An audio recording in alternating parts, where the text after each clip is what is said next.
Let's break down how my horror film Right Back At You came together. I'm not sure if I mentioned this before or not, but with each film, I have a certain goal or requirement I gotta fulfill. For Grabber, it was finding a way to include my son. The primary goal here was to include one of my rap tracks. That meant I needed to write a scene and a strip that could work. First step was me writing down 3 to 5 of my songs and what kind of vibe each one had. In the end, it came down to Zone 6 Sweetheart,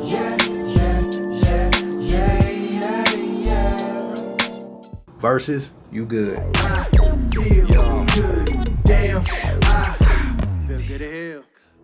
The question that determined the winner was, do I want the guy to be more chill or more aggressive?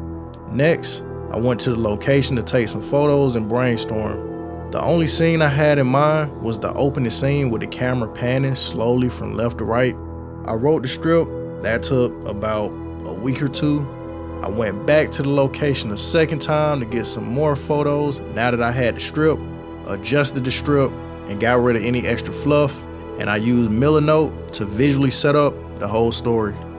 As far as finding the cast, Jeremy volunteered to be Troy. I asked Showcat to be Rhea, plus come over with a costume, and she did the voiceover for Ashley in the bathroom. I asked Keisha to be Maria in the flashback, and I asked the wife to be Naomi. That was the other voiceover. I planned to get this done with 2 to 3 days of filming, but it ended up being 4. Day 1 was fun. We filmed the intro, bathroom, and the time-lapse scene. Try right now. Ooh, yeah, looking in the mirror like that, bro. You look like you're trying to do something big. Stop, bro. The original time-lapse scene, it got corrupted. And I was proud of that shot. At the time, I was watching a bunch of YouTube videos about motivated lighting, and I was proud that I got it right. I also did some research to improve the audio.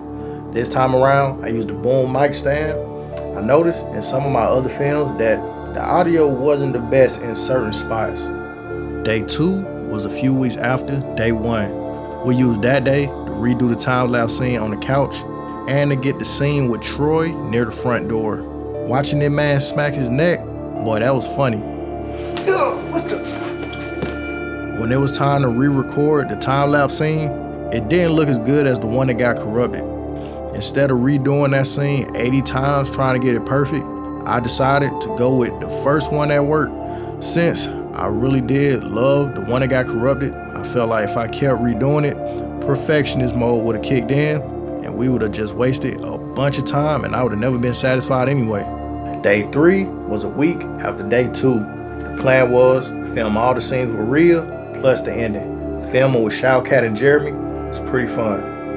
I knew they were ordering the phone. I don't know why I tripped over it.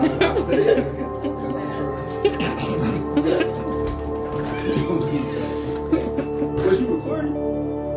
Yeah, I'm recording some BTS and y'all over here, wild and shit. You're gonna be in one of them interviews and you're gonna be talking about how unprofessional your early actors were on set. Oh, I'm not tripping. For the ending, I knew a few elements of what needed to happen, but not entirely sure how it would play out. That space was left for us 3 to figure it out together, and I enjoyed that. It gave a nice change of pace. I might include some sections in future films where we have to come up with some stuff together as a group. That was fun. Alright. Don't be a loser and choke me.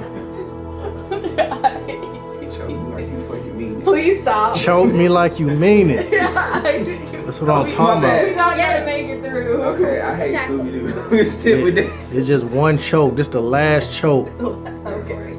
I liked how we could laugh, and then 10 seconds later, somebody getting choked. 3. So tell me, get back in the kitchen. Get back in the kitchen. 2, 1. Wynter was putting in work. She held the mic boom stand for the scene when Troy was walking in the dining room. Wynter also helped with some lighting in some spots. After filming, we chilled for a bit, which was nice. While waiting for day 4, I put all the pieces of the film I had together so far. At that point, we only needed to film the flashback scene.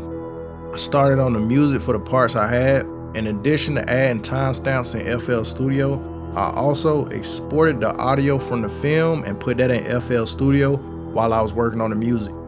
This made it easier to focus since it was no visuals, just audio. Day 4, we came together and got the flashback scene done in under 30 minutes.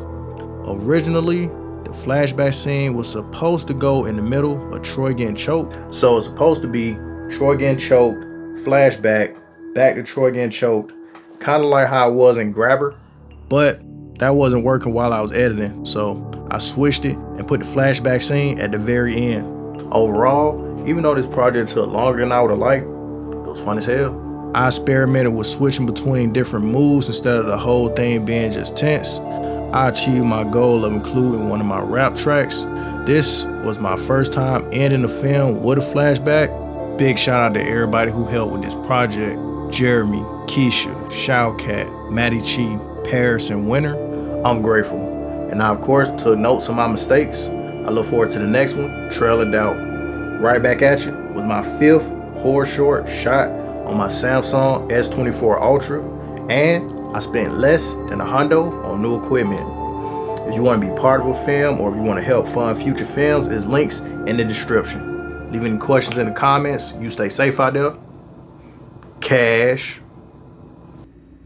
Who the fuck is real? I mean, that was a good read on the note.